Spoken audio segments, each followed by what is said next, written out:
Et l'INA, cette école-là date de 1933.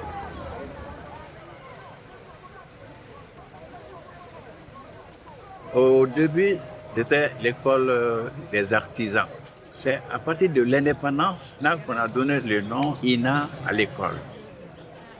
Et à partir de ce moment, c'est devenu une école de formation pour les musiciens, les plasticiens, les dramaturges, les métiers d'art, et ainsi de suite.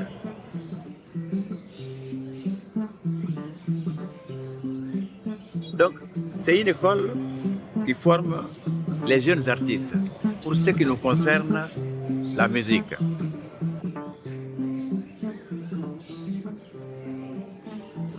Dans la formation, on enseigne la théorie de la musique aux enfants.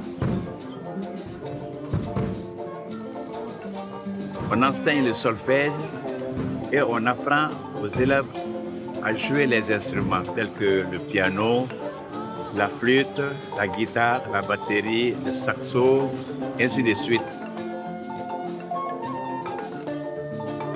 Et les instruments traditionnels aussi de chez nous, tels que la kora, le balafon, le ngoni et le djembe.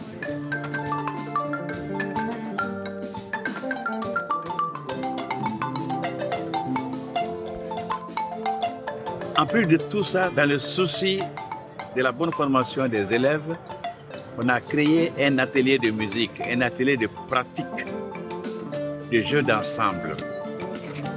Alors, c'est ce jeu d'ensemble qui nous a amenés à faire cet orchestre INA Stars.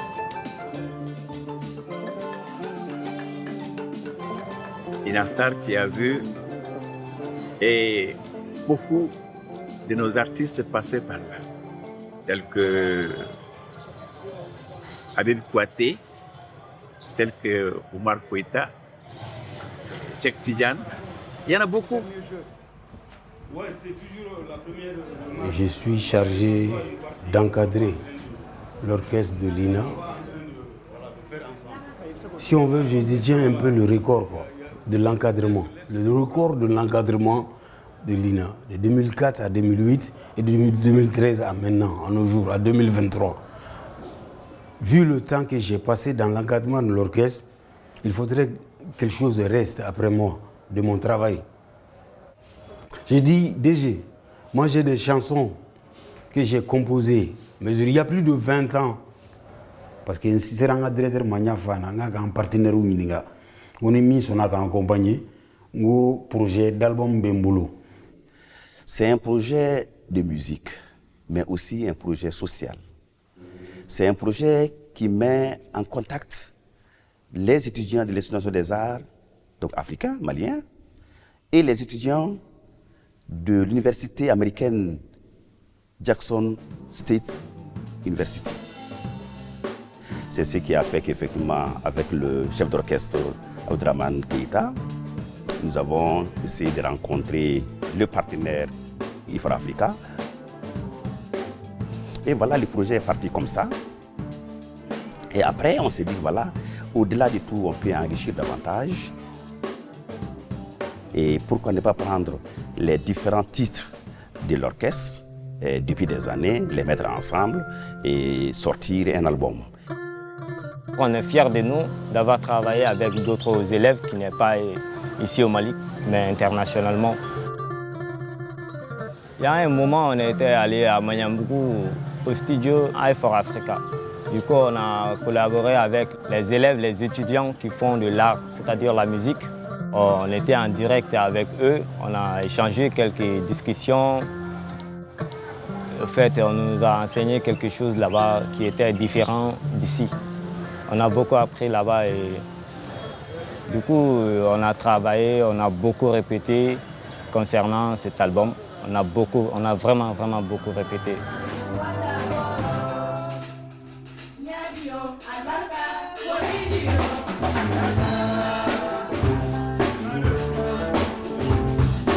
Ne bɛ fɛ ka dɔnkili kɛ parce que ne ye dɔnkili in kanu de. Ne ka famille na n bɛ se k'a fɔ dɔnkilidala dɔw bɛ yen nɔ comme fɔlikɛla Nere buruju ka taga olu be dɔnkili da u kun be dɔnkili da mais ina fɔ ka taa dɔnkili da studio na o tɛ mais Ala ye dɔn de k'u ye quoi Ala ye dɔn de di an bɛɛ lajɛlen ma o kɔnɔna la n ye orchestre la u ye n bila ka jouer morceau dɔ la ko Albarka ne y'o morceau in da o morceau in bɛ kɔrɔbɔrɔkan de la Albarka morceau in na dira ne ma ne k'a da a diyara ne ye parce que ne ye artiste ba dɔw ka baara y'a kɔnɔ comme Umar Kunate, ale ni Baba Sala, Albarka in yɛrɛ son yɛrɛ titiri comme siya caman ka kan na Albarka kɔrɔ de ko aw ni ce Barka merci kɔrɔ de y'o ye comme Mali muso bɛɛ diɲɛ musow bɛɛ sɛgɛnna son in dabɔlen don k'a lase muso bɛɛ lajɛlen tɔgɔ la son in dalen don k'a lase musow bɛɛ lajɛlen ma muso minnu ye sɛgɛn kɛ muso bɛɛ kɔni sɛgɛnna mais son ye cadeau de ye k'a di aw ma pour que n'aw ye son in lamɛn aw bɛ na aw dusu bɛ sumaya.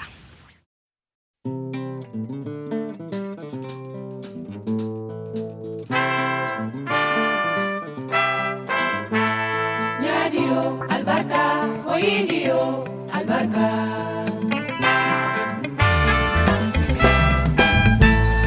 Nyadio wanda goy way nyadio wanda fara nyadio wanda fara way nyadio wanda subur da jiri merje kawanna te jiri bande da handu merje kawanna te jiri bande nyadio wanda goy way nyadio wanda fara nyadio wanda goy way nyadio wanda fara wanda subur wanda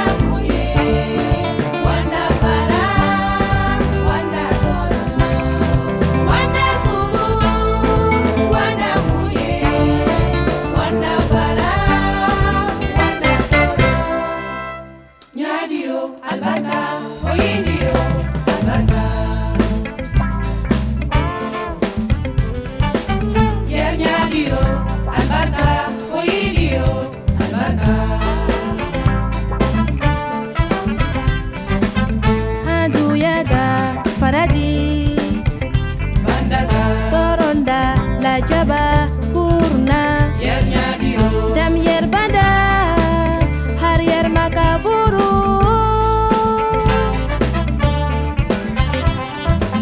wala ni kagana korfo ni nyaga hauni uchinjida ay kurkanika adunya kunani nyasi furni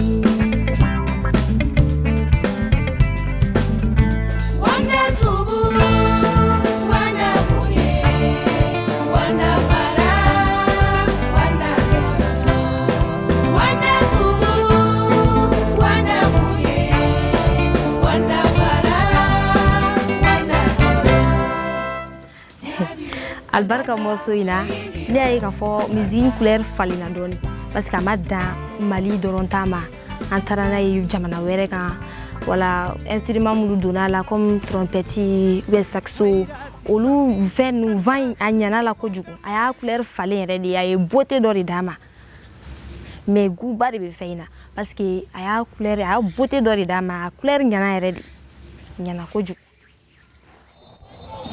Be prepared to be mesmerized as you sit back and listen to a sound like no other and pageantry that is unmatched. For it is the apex of excellence, the epitome of class and swag, the essence of contemporary sounds and maneuvers, the Super Bowl band, the Summa Cum Laude band, the famous Sonic Boom of the South.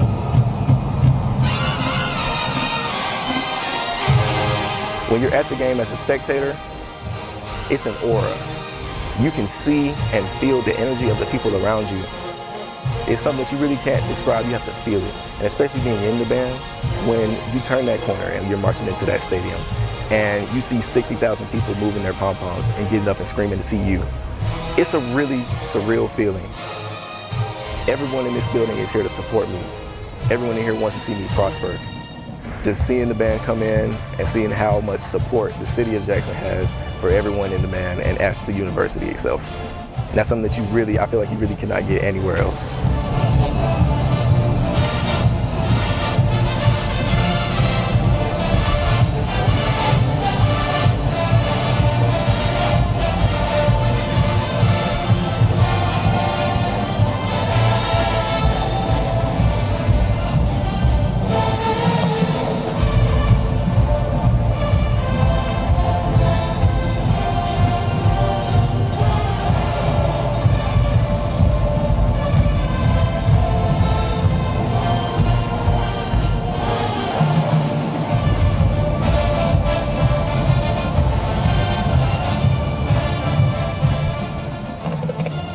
My name is Spencer Ballinger. I'm a civil engineering major from Atlanta, Georgia, and I play saxophone. One thing that actually drew me to come here was the band. You know, I grew up seeing clips of a lot of HBCU marching bands, and the style just really put me in a literal chokehold. I couldn't see myself in any other type of institution other than the HBCU. In the United States, I'm not gonna lie, a lot of schools, especially like primary education, like elementary school, middle school, and high school, we're losing a sense of arts in our schools and environments and stuff like that. And having projects like this where you connect people over continents, you know, you really get a deeper understanding for how much music means to other cultures, not only us, and how they interpret their love for music as a passion differently than we do. So that's what made this very interesting to me, because when I listen to the song, I'm listening to how you interpret it, how you say these same chords that I might say in jazz or in pop. The way that you say them is different, but the language is the same. I can understand what you're saying, but it's just in a different dialect for me. So as a musician, I can very understand it, and it helps keep me on my toes in a sense. So I feel like it's very collaborative, and it helps connect and understand music a lot more. The beautiful thing about music is it doesn't need much translation. The arrangements were done overseas and brought to us, and we basically had to transcribe or arrange, kind of add a little bit to it. But I think that we were able to kind of stay within the style because music doesn't really have a whole lot of language barriers and things like that to it. So it was easy to figure out the intended instrumentation. It was easy to figure out the harmonic intentions of the music and things along those lines. So the students came in, they sight read the music down, and the music technology students actually ran some of the recording sessions that the musicians participated with. What sticks out to me is the fact that the students were able to listen to it for what it is, just for being music. A lot of the students here tend to favor hip hop and R&B and more modern contemporary American genres, but to see them and listen and watch them connect with a genre of music I know they've never had any experience with, and just enjoy it for what it was without the barrier of an ocean or a wall or anything like that is metaphorically and literally is pretty cool to see.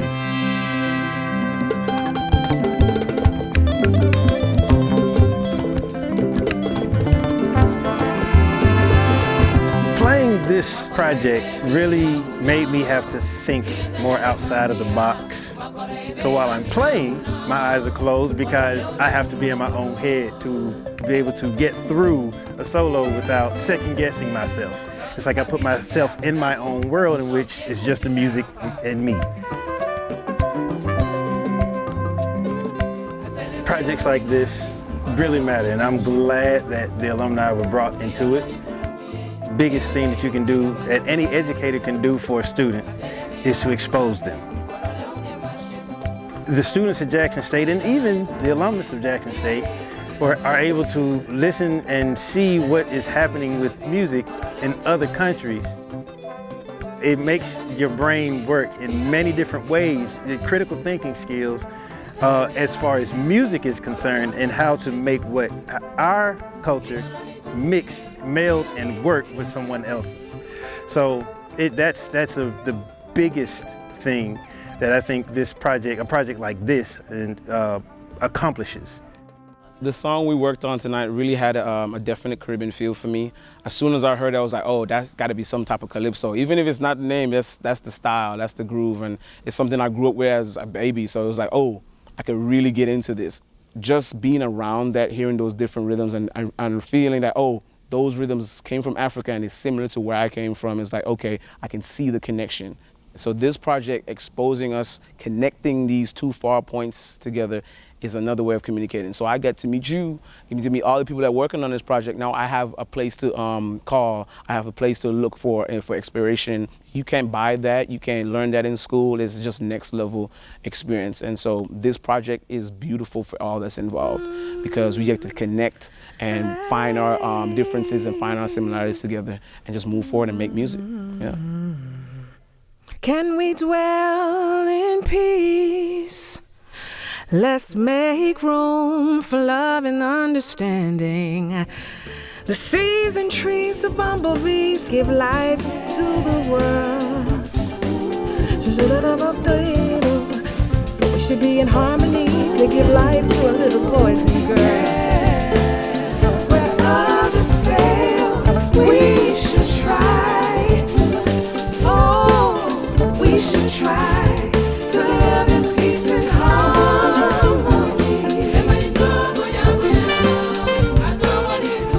Sometimes you need to get out of your comfort zone. You need to get out of your own environment and your own way of thinking and open yourself up to other cultures, other experiences.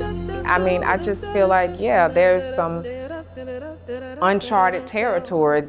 There's some magic that can happen from a collaboration like that. Trying to break the language barrier, sharing the music, sharing the sounds, sharing different interpretations of sound, of storytelling. As I began to understand what the project was about, I started developing more connection. Like I said, the tonality and the polyrhythms I was familiar with already. But when it was time to improvise, it's like, okay, where do I fit? What I appreciated was just being able to be myself with the project. Une grande dame a chanté sur Benbaliso, une grande dame, une grande voix. J'ai vraiment aimé sa voix. Donc vraiment, et j'ai aimé surtout les paroles qu'elle est en train de prononcer, de quoi elle parle. Et franchement, c'est-à-dire Benbaliso, bente erroro, la paix, bente erroro. Jamana te boire la bengo. Hein? Sigi te nya bengo. Sigi, foka bendi. Pour que sigi. Donc Benbaliso bo sigi ne kofo. Minun temena. Hein? Fimambala, djemambala, olu ñogon mine. Dugolo Mali kono. Olu sigira. Tu vois, à cause c'est kada a diversité kan. Avarira Benbaliso boy ou de kofo. Benbaliso boy ben defo. Ben mais dans la diversité.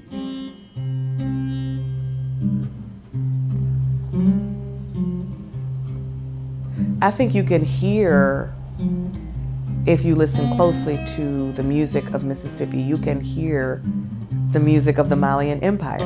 When I listen to the music of the kora, when I listen to even the rhythms of the djembe, I also hear, I hear blues, I hear, field hollers, I hear these spirituals. I see how they are brother-sister traditions that have evolved slightly differently based on the soil in which they've been planted. I mean, most African Americans could probably trace their roots to West Africa. We have this common history of struggle and of fortitude that has informed our artistic expressions. There's now a new idea. And when we think about this album, or even playing the album for the students in our recital hour, we have the hugest freshman class, and some of them have never been out of the state of Mississippi, and to hear, this is music that was a collaboration between people in Mali, a place that only exists in their imagination, perhaps.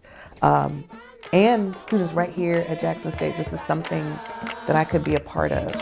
To hear this style of music, to hear this sound, this different timbre, these different instruments, what are we potentially birthing? What are we possibly doing and creating for future generations of musicians here, there, everywhere, right? To just see new possibilities for their art form, for themselves, for their lives, for the world. I like the idea of that, and I hope that's a part of what the outcome is. It's just one or two people are inspired to think differently about the world and about other people and about sounds, you know, what they're creating. And maybe that could combat all of the divisiveness that is so prevalent in our society. So